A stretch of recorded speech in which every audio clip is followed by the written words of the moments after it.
190 quilômetros a noroeste de Las Vegas, Nevada, em um trecho proibitivo de deserto, há um local misterioso conhecido por vários nomes. Terra dos Sonhos, Rancho Paraíso, Groom Lake e o mais notável, Área 51.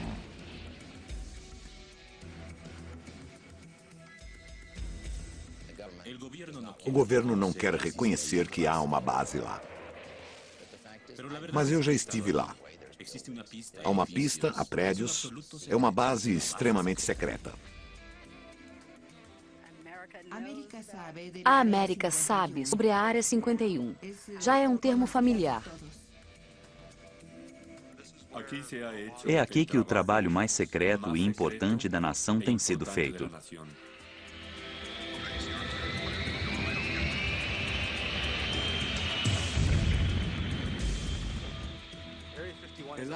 A Área 51 é terreno fértil para a conspiração. As pessoas acreditam nas coisas mais absurdas quanto ao que aconteceria ali.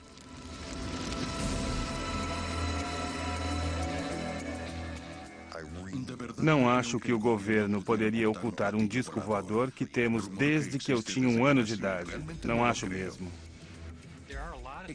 Há muitos segredos na Área 51. Porém, os mais bem guardados poderiam levar alguns desses oficiais para a prisão. Entrada proibida. Toda a área tem sensores magnéticos e de disparo eletroóptico. Se passar da linha sem autorização, eles atiram em você.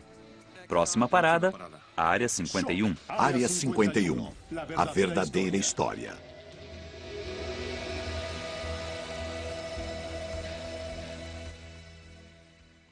Embora o governo negue sua existência, a Área 51 se tornou parte da cultura popular, inspirando filmes, livros e programas de televisão. Porém, para entender a mística da Área 51, devemos olhar além das alegações extraordinárias e das teorias de conspiração. Esta é a área de pesquisa em Yucca Flat, Nevada. Uma época em que os Estados Unidos sofriam a paranoia da Guerra Fria. 3, 2, 1, 0.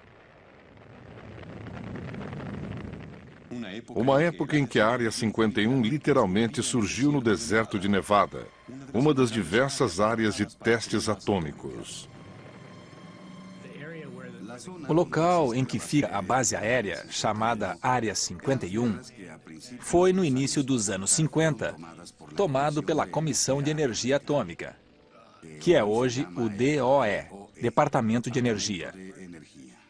Essas pessoas são responsáveis pelas armas nucleares do país.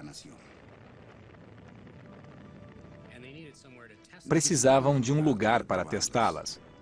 No centro-sul de Nevada, há um local para o qual ninguém dava importância. Este solo não era disputado. Se olhar mapas antigos da área, os mapas da Comissão de Energia Atômica, o verá dividido em áreas. Estas são quadras grandes. Em determinada época, o pedaço de terra em que fica o Groom Lake, que é um dos muitos leitos alcalinos secos da área, se chamava Área 51. Os mapas são antigos e esse sistema não é mais usado, mas o nome Área 51 permaneceu. Na primavera de 1955, a área na quadra número 51 teve papel bem maior nas negociações do governo com o Império Soviético.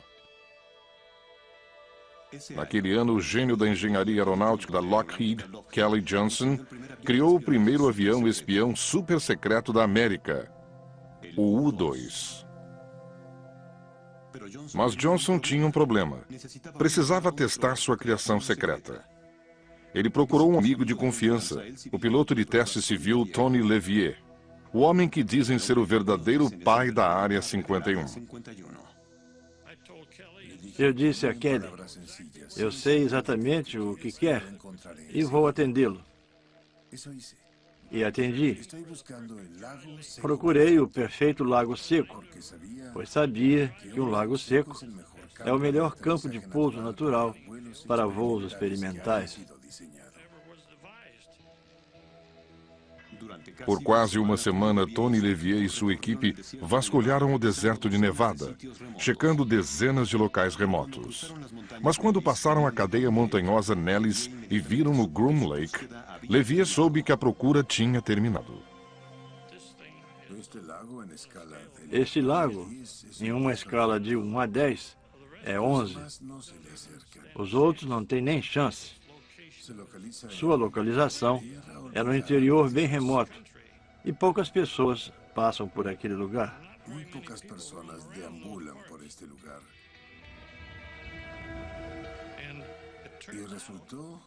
Por fim, a CIA, a uns 50 ou 60 quilômetros de nós, tinha toda a estrutura e o equipamento para isso. E disse que construiria uma base para nós. Com isso, a Área 51 tornou-se a instalação militar mais confidencial do governo. Em poucas semanas, Tony Levier se viu ao controle do rebento da Guerra Fria de Kelly Johnson,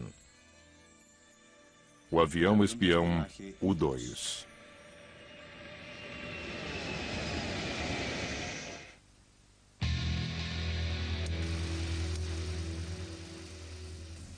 Em qualquer guerra, a arma mais poderosa é a informação sobre o inimigo.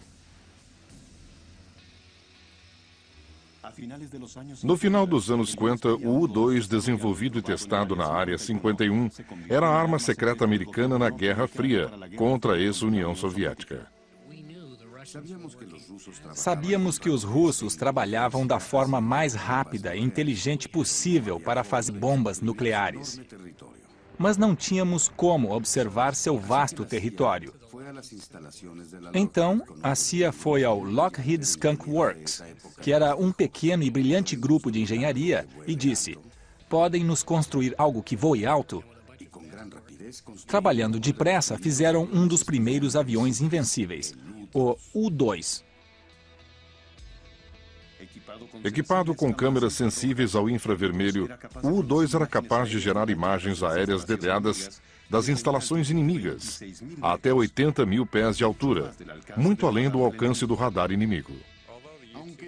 Embora o avião U-2 fosse uma nave espiã, inventaram a história de que era testado no Lago Groom para pesquisa climática a grandes altitudes para o Comitê Nacional de Aeronáutica, NACA, um antecessor da NASA.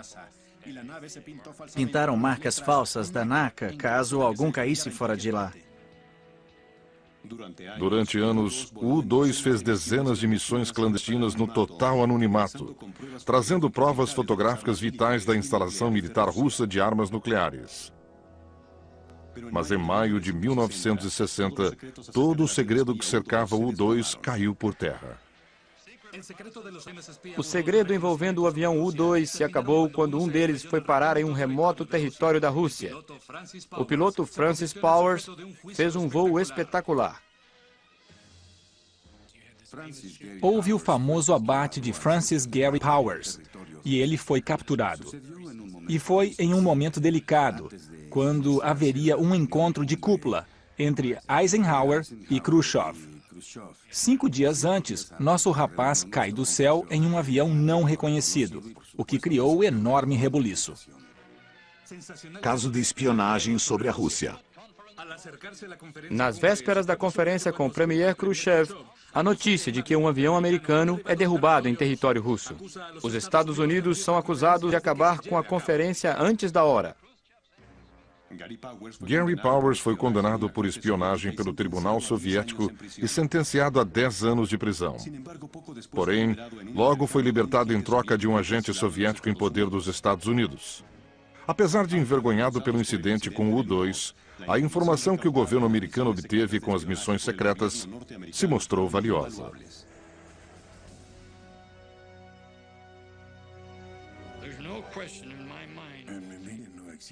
Não tenho dúvidas de que a informação que obtiveram sobre a Rússia evitou uma terceira guerra mundial.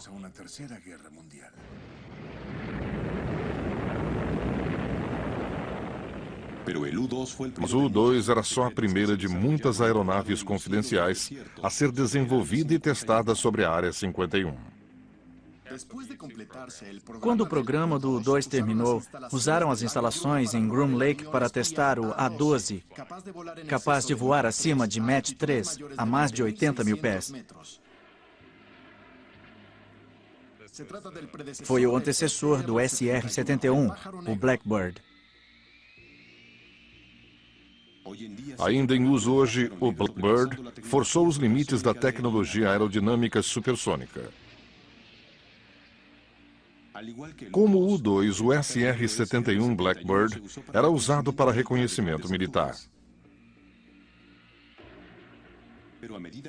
Mas com o avanço da tecnologia do inimigo, até essa aeronave sofisticada ficou vulnerável e os projetos clandestinos da Área 51 tomaram um novo rumo surpreendente.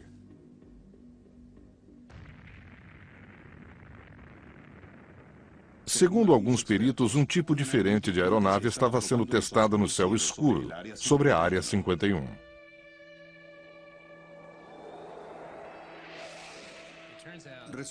Vários de nossos agentes conseguiram obter aparelhagem militar russa, ou seja, caças MiG, sistemas de defesa por radar e muito mais.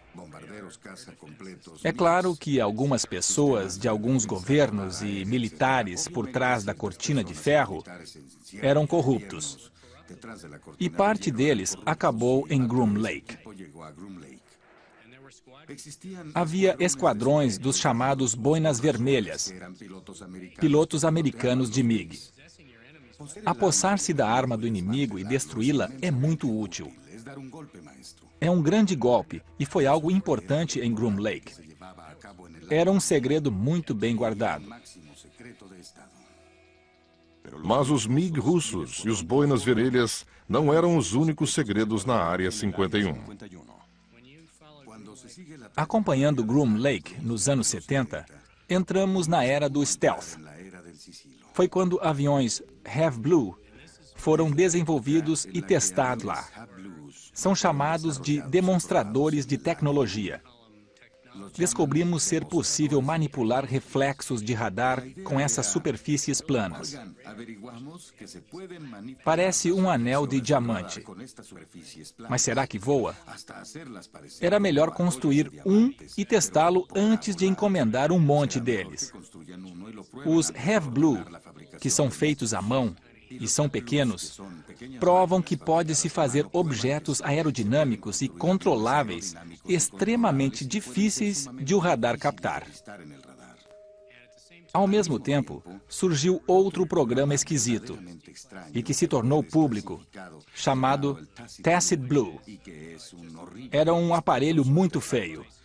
Parecia um cruzamento entre um pão francês e uma pá de neve.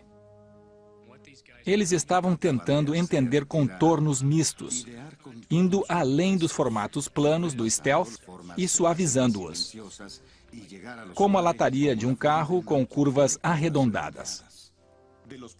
Dos projetos Have Blue e Tacit Blue, surgiu a tecnologia para a aeronave mais confidencial da América até hoje.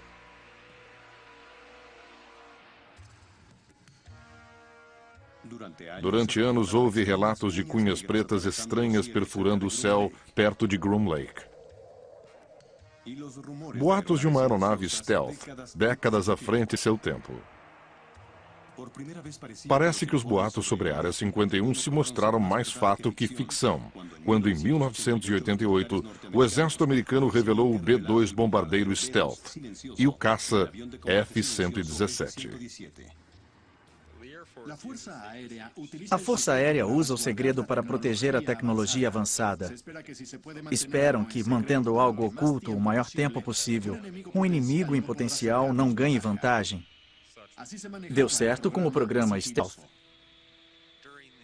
Durante os testes do F-117, todo o trabalho era feito à noite.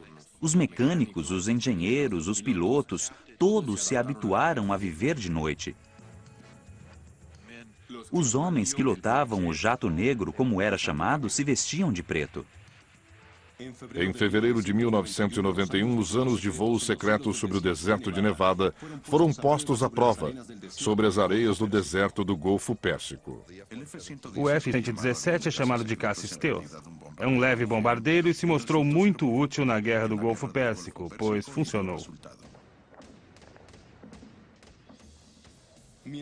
O mundo viu o bombardeiro B-2 e o caça F-117 levarem um devastador e singular poder de fogo sobre o pasmo exército iraquiano. Eles não faziam ideia de que essas armas de destruição em massa existiam.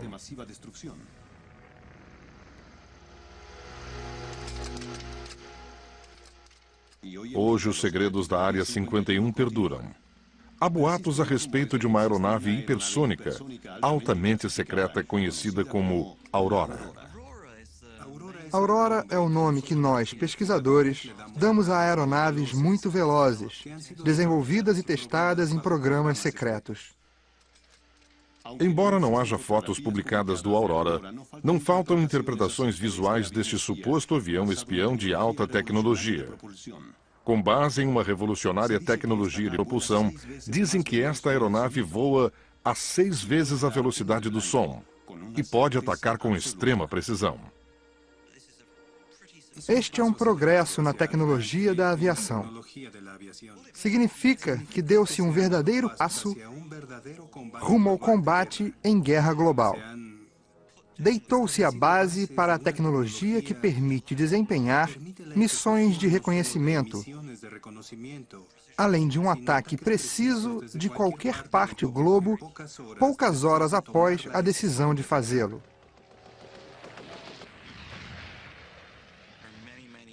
E há muitas indicações de que boa parte da pesquisa e do desenvolvimento aconteceu sob orçamento secreto. Indicações fortíssimas de que a aeronave foi construída e colocada em serviço. Bill Sweetman aponta muitos registros oficiais e militares como prova de que o Aurora existe. O nome Aurora vem indiretamente de um documento de orçamento que o listou como um dos 3 programas de reconhecimento. Os outros eram o SR-71 e o U-2. Pouco depois, começamos a ver as primeiras evidências físicas do programa de alta velocidade na forma de ressonâncias sônicas inexplicáveis sobre o sul da Califórnia. Elas se pareciam muito umas com as outras e não lembravam o fenômeno que conhecemos de aeronaves supersônicas militares desde os anos 50. Além das estranhas ressonâncias sônicas registradas pelos sismógrafos da Caltech, Sweetman crê que haja outra evidência do Aurora. Vemos uma grande expansão de Groom Lake a partir de 1985 e 86. Há mais prédios erguidos e mais estradas. O comprimento da estrada é proporcional à velocidade de decolagem e pouso. Quando se tem velocidade alta para pouso e decolagem, trata-se de uma aeronave muito veloz. Ao mesmo tempo, houve um drástico aumento de relatos de aeronaves esquisitas e velozes em Groom Lake. Os moradores de Nevada viram um avião estranho. Eles fazem muito barulho ao atravessar o deserto. São explosões sônicas. Os militares podem dizer que não existem, mas existem sim.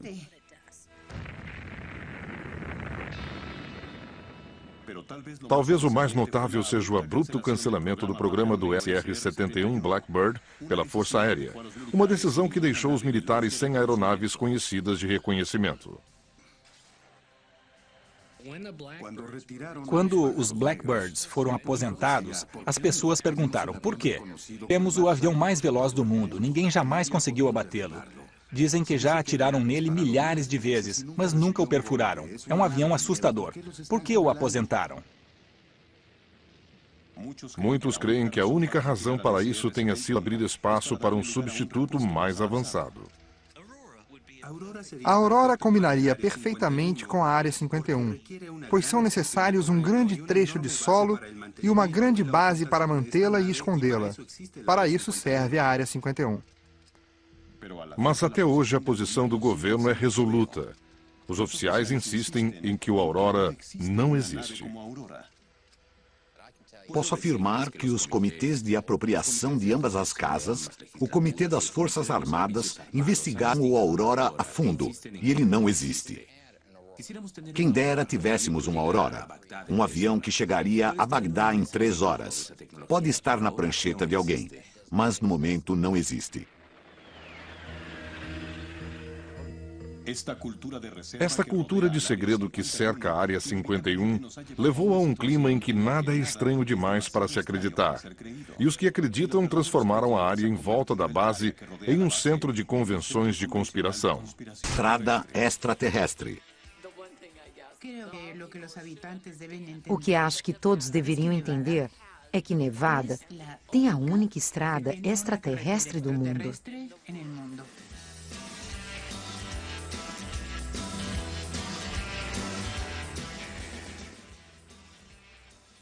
Em 1996, o estado de Nevada oficialmente chamou a Rota 375 de Estrada Extraterrestre, devido aos incontáveis relatos de OVNIs por parte dos residentes e visitantes do local.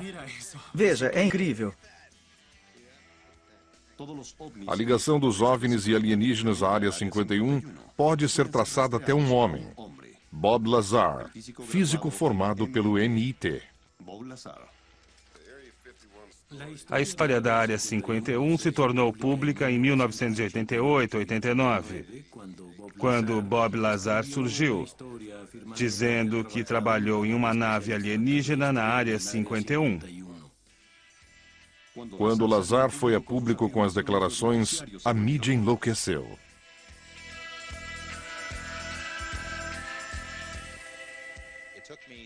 Levei 7 ou 8 meses para convencê-lo a sentar comigo para uma entrevista. E ele finalmente me contou a história mais incrível que já ouvi como jornalista. Que ele trabalhou em uma área chamada S4 ao sul de Groom Lake. Que o local foi construído dentro da encosta de uma montanha para ficar disfarçado.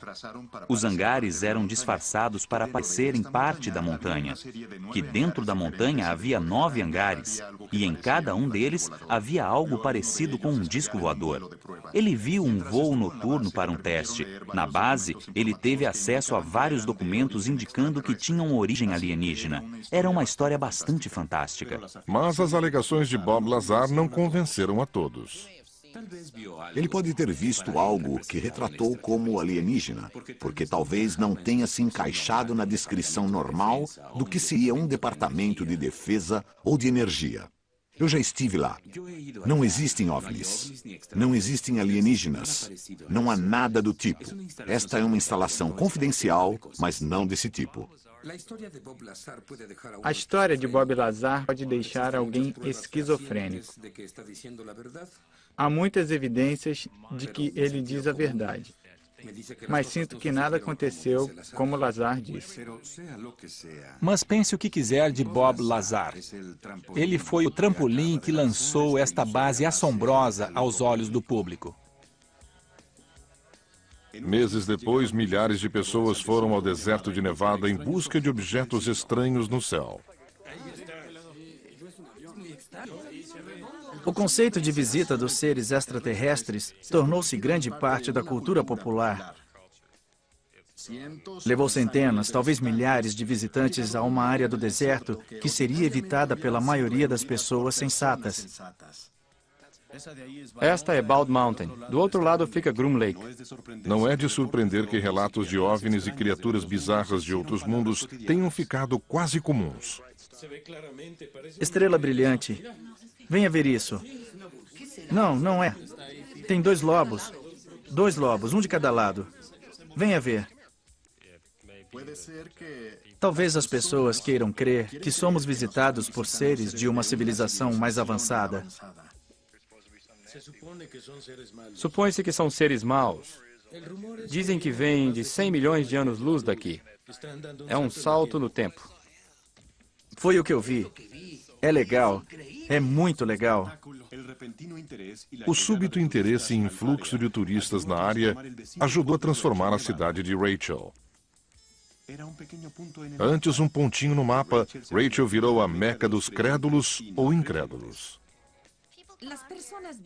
As pessoas vêm em busca do sentido da vida. Querem respostas que não encontram em outro lugar. Muitos curiosos se hospedam no Ale Inn para fugir do calor do deserto e trocar histórias de encontros de todo grau. Nosso restaurante ficou conhecido como área de troca de informações. As pessoas podem vir falar sobre o que quiserem.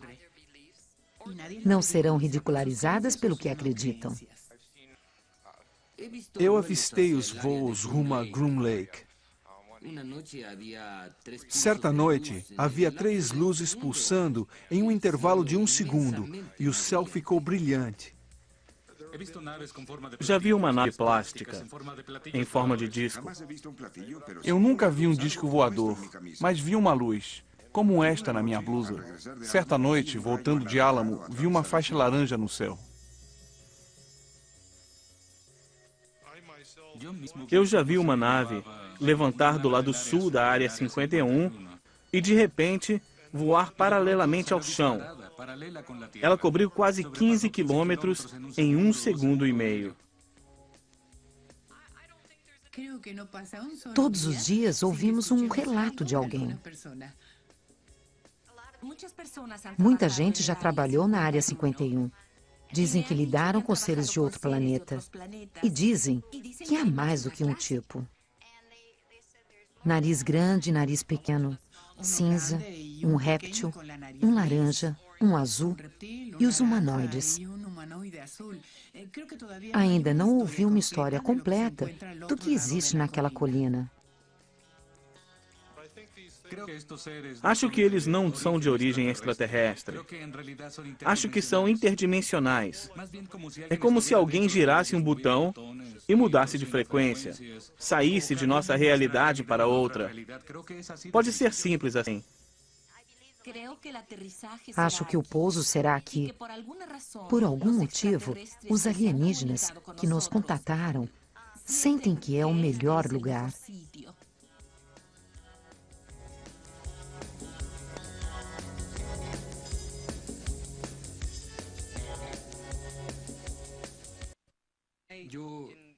Eu queria pensar que há alienígenas na Área 51, mas não vou acreditar até ver um.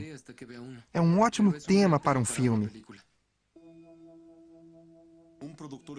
Como produtor executivo do filme de ficção científica Independence Day, Bill Fay encontrou uma resposta oficial incomum quando buscou o suporte técnico militar para fazer o filme. Tivemos reuniões com todos os ramos militares e representantes do Departamento de Defesa e nos disseram: gostamos do roteiro, mostra os militares em boa posição, gostamos de tudo, exceto uma coisa. Queremos que retirem as referências à Área 51. Ficamos surpresos. Não soubemos de onde isso partiu. O filme girava em torno da mitologia da Área 51. E isso realmente toca as pessoas. Era algo que não poderíamos mudar. Era parte integrante da história. E dissemos isso a eles. Eles responderam: tudo bem, mas não podemos ajudar. Por que os militares se preocupam tanto com alienígenas e Área 51? Ironicamente, em agosto de 1997, após décadas negando tudo, desde o U-2 até o Aurora, a CIA fez uma declaração chocante. Um relatório da CIA foi liberado, admitindo que a Força Aérea usou OVNIs dos anos 40, 50 e 60 até hoje como disfarce para suas atividades. Segundo a declaração oficial da CIA, milhares de OVNIs relatados por testemunhos eram apenas testes e voos de reconhecimento. Quando se compila o conjunto de voos do histórico do U-2, do SR-71, de seu antecessor e do Tacit Blue, que levou o desenvolvimento do caça stealth, o herói da Guerra do Golfo, tem-se resposta para todos os avistamentos de OVNIs na Área 51. Mas por que permitir tantos boatos de OVNIs e alienígenas? A CIA gasta mais da metade de sua verba em contra-espionagem e atividades de desinformação. A ideia é que se podemos atar o inimigo e fazê-lo gastar energia e recursos caçando coisas que não existem, podemos ter vantagem sobre ele. Se você classificar os relatos como sendo de OVNIs, ninguém vai investigar. É um disfarce muito inteligente. Muitos creem que a declaração da CIA não passa de sua mais recente trama de desinformação para encobrir a verdade quanto a OVNIs e a Área 51.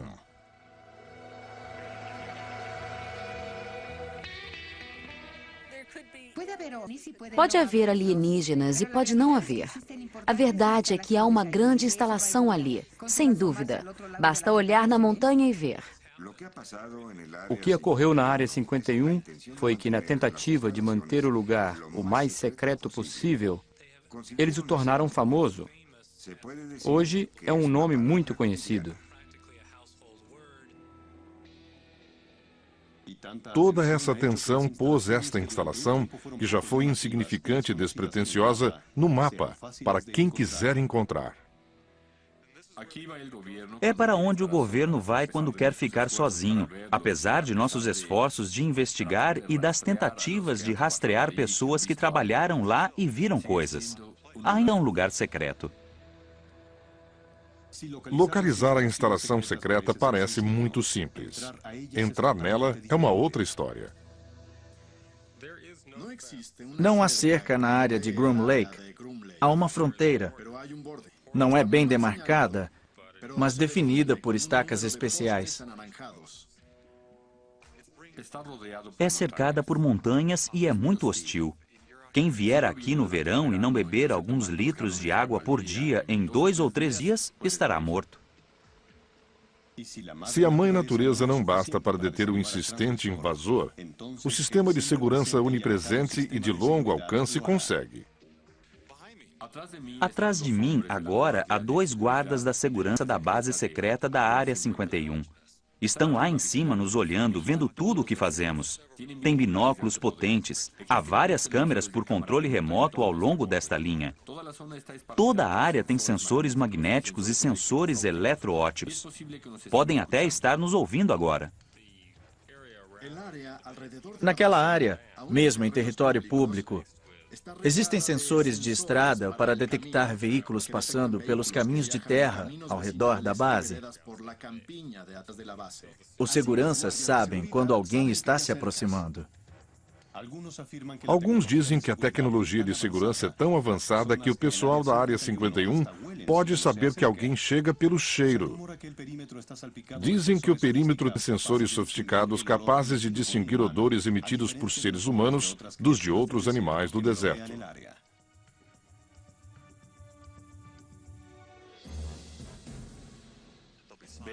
Há placas dizendo "pare aqui", equipamento não detonado, área contaminada, radiação, ou uma pequena linha dizendo uso de força letal autorizado. Isso detém a maioria das pessoas. Os tolos são os que vão além. As pessoas começam a vir de jipe e caminhonetes e, de repente, encontram alguns homens com rifles e acham ruim que lhes digam para voltar para a estrada. Se resistir, pode levar bala. Aqueles que continuaram até a guarita foram presos. Eles são agarrados e atirados no chão. Pisam em seu pescoço, são amarrados e levados para a cadeia. São detidos por longos períodos. Têm de pagar multas, além de assinar um documento, perdendo o direito de falar sobre o que viram. Mesmo sem ter visto nada, pois nem se aproximaram da base. Tanta atenção dispensada à Área 51 resultou em maior segurança, em um perímetro ainda mais extenso. Havia duas montanhas de onde se podia ver a Área 51. Uma era a Freedom Ridge, bem ali, de onde aquela patrulha nos observa. E naquela colina ali havia a montanha Whitesides, a 17 e 20 quilômetros daqui, respectivamente. Tínhamos uma linda vista, mas a Força Aérea pediu e conseguiu um recesso de 4.000 acres que tomou as duas montanhas, tornando-as áreas de restrição. Hoje são locais inacessíveis e temos de viajar 42 quilômetros para uma breve olhadela. Enquanto milhões de dólares e horas de trabalho são gastos mantendo as pessoas fora da Área 51, o governo também se esforça para fazer gente entrar.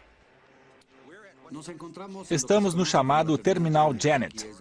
É onde a grande maioria dos funcionários do Groom Lake estaciona os carros e pega um voo particular para a Área 51. Localizado no canto noroeste do principal aeroporto comercial de Las Vegas, o Terminal Janet é a entrada de funcionários à Área 51. Há uma frota de Boeing 737. São brancos com uma listra vermelha. Eles carregam pessoas que param o carro em um estacionamento exclusivo e aguardam no pequeno terminal até a hora de ir para lá. São da Força Aérea, mas na frequência do FAA. São conhecidas como Janet, assim como outros voos são conhecidos como TWA 123. Esses são Janet 123. Como quase tudo a respeito da Área 51, a origem do nome Janet, dado aos voos e ao terminal, é um mistério. O que parece para muitos atividade normal, pode ser percebido por olhos treinados de maneira diferente. Todo mundo que entra nesses aviões é notavelmente informal. É uma mistura de funcionários civis e militares. Não se diferenciam. Não vemos ternos nem uniformes militares. Só vemos bonés de beisebol e mochilas. A norma é ser discreto. E são tão discretos que atraem a atenção. Esses aviões Janet saem de Las Vegas, como qualquer outro, só que rumo ao norte. De fato, são responsáveis por muitos relatos de avistamentos de OVNIs, porque alguns voam à noite e outros começam às 4:30 da manhã. Se ficasse em alguma colina em que ficávamos, antes de a terra ser tomada, víamos as luzes de pouso. Devido ao local próximo e ao ângulo, víamos uma luz muito brilhante em nossa direção durante 5 ou 8 minutos. Quase parada. Então, tem de ser uma nave-mãe de Zada Reticula, certo? Não, é um 737. E os funcionários que não gostam de voar vão de ônibus. Veículos discretos que se dirigem a Groom Lake diariamente.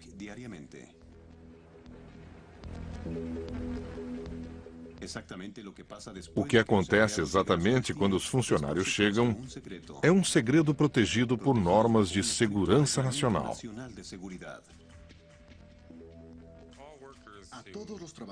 Todos os funcionários que vão ao Groom Lake assinam juramento de que jamais revelarão qualquer coisa vista ou ouvida lá e não comentarão o que quer que seja sobre o seu trabalho. O problema de uma base que não existe é que não precisa obedecer à lei pública. Se não existe, não se preocupa com direitos trabalhistas, não se preocupa com leis ambientais. Se o funcionário não pode nem falar a respeito e o governo não admite que existe, quem é o responsável quando algo sai errado? O manto de segredo envolvendo a Área 51 foi subitamente ameaçado quando ex-funcionários entraram com uma ação civil no Tribunal Federal, alegando danos criminosos do governo. O litígio da Área 51 é muito grave, porque envolve alegações de conduta criminosa e diz que atos criminosos eram praticados encobertos pelo segredo. Tais atos criminosos podem ter resultado na morte de 2 pessoas e causado ferimentos em muitos funcionários. No processo, os ex-funcionários alegam que por mais de uma década, de forma secreta e ciente, o governo queimou lixo altamente tóxico na Área 51. O governo decidiu que a Área 51 não existia legal ou oficialmente. Não queriam retirar lixo comum e lixo perigoso desta grande base aérea. Nada do que entrava saía. Quando começaram com aeronaves experimentais e a operar muitos aviões, passaram a produzir lixo perigoso. Então, começaram a queimá-lo, o que é um crime. Era um depósito de lixo perigoso, com um sistema de eliminação deste material ao ar livre. Após trabalhar na Área 51 por vários anos, o metalúrgico Robert Frost adoeceu apresentando muitos sintomas estranhos. Ele começou a ter problemas de pele. Tinha irritações e bolhas que não saravam. Ele procurou vários médicos e ninguém parecia saber o que estava causando aquilo. Apesar da natureza misteriosa e rapidamente progressiva da doença, Frost foi proibido de revelar o que fazia e onde trabalhava. Se lhe perguntassem se ele sabia se foi exposto a algum material, algum produto químico, ele respondia que não sabia, não podia responder. Diziam aos funcionários que não importava o que acontecesse na Área 51, o lugar não existia, nem eles. A falta de informação tornava quase impossível para os médicos cuidar da doença. Foi muito difícil, muito frustrante e assustador. Em 1988, Robert Arthur Frost morreu aos 57 anos. O resultado de uma autópsia oficial sugeriu que Frost foi exposto sistematicamente a lixo tóxico. Creio que encontraram 18 produtos químicos no organismo do meu marido, alguns em quantidade 10 vezes maior que a encontrada normalmente nas pessoas. Acho que havia 2 ou 4 que nunca tinham sido encontrados em seres humanos. Em agosto de 1994, Helen Frost entrou com uma ação em nome de seu finado marido e outros 6 ex-funcionários da Área 51. Eles também foram forçados a sofrer em silêncio em situação parecida. Mas desde o início, o advogado Jonathan Turley sabia que seria difícil. Quando abrimos o caso nas 2 primeiras audiências, o governo não reconheceu a existência da Área 51. Pode-se ver a base de locais públicos. Há fotos de lá. Os russos, por tratado, podem sobrevoá-la. E os advogados do Departamento de Justiça disseram: não podemos admitir nem negar a existência da base. Eu respondi: eu o levo até lá, senhor juiz. Posso mostrá-la. Em 29 de setembro de 1995, após mais de 4 décadas de negações oficiais, o governo americano reconheceu a existência da Área 51 nos documentos de determinação presidencial de número 9545. Entretanto, ao invés de ajudar a ação de funcionários, a declaração só aumentou o segredo em torno da Área 51. O presidente Clinton assinou um deferimento para eles dizendo: vocês não precisam responder a certas perguntas com relação à ação e estão sob a égide da segurança nacional. A ação vai de encontro a um muro, por ordem do presidente. Quando se dá a um órgão a prerrogativa de cumprir sua agenda, descartando as outras, haverá abusos. E estamos pagando pelos abusos.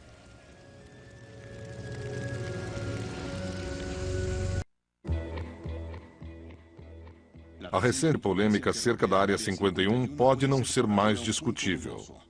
Um artigo escrito por Jim Wilson e publicado na Popular Mechanics chegou a uma surpreendente conclusão. A Área 51 mudou de lugar. A prova da decisão de mudar a Área 51 de lugar é a falta de atividade no local. Os relatos que tínhamos de estranhas luzes no céu começaram a diminuir. O que acontecia lá, claramente, parou de acontecer.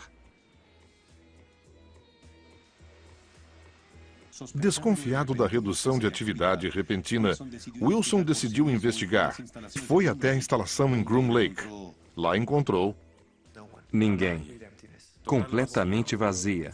Segui pela estrada que leva ao leito seco do lago e fui tão longe que cheguei a uma cerca demarcando a área de bombas.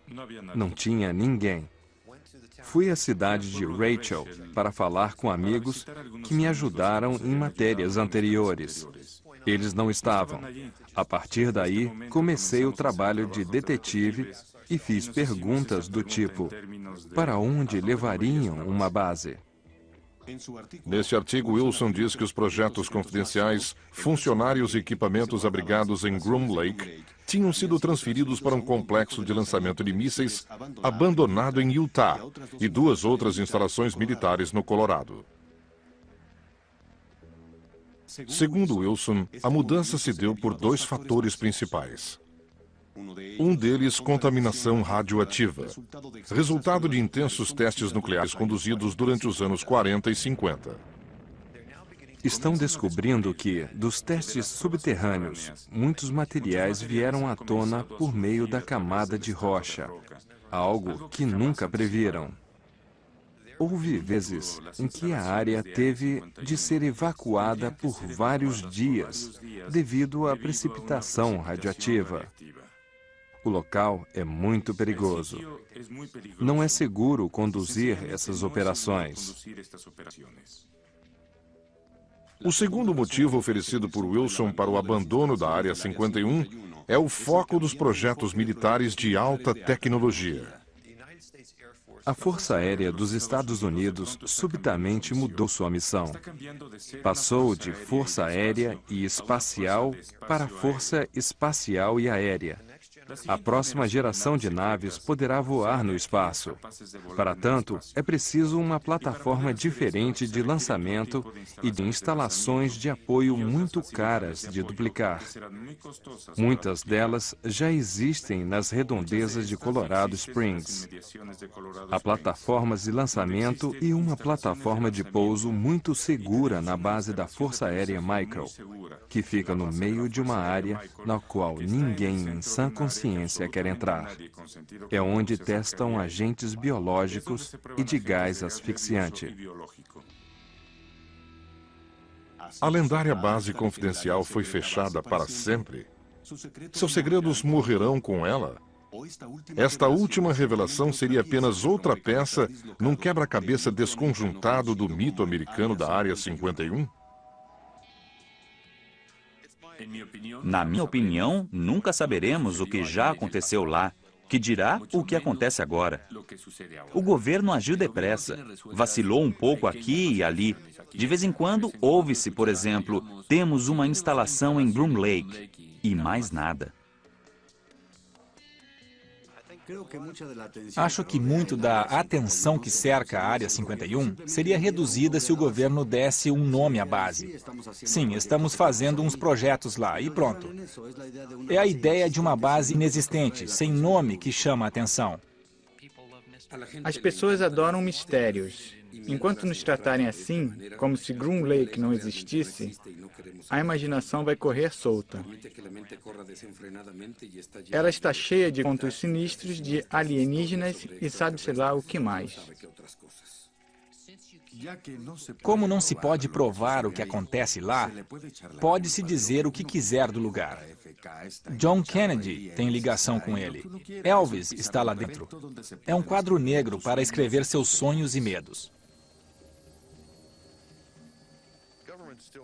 O governo ainda tem projetos delicados e o público não tem, necessariamente, o direito de saber de tudo.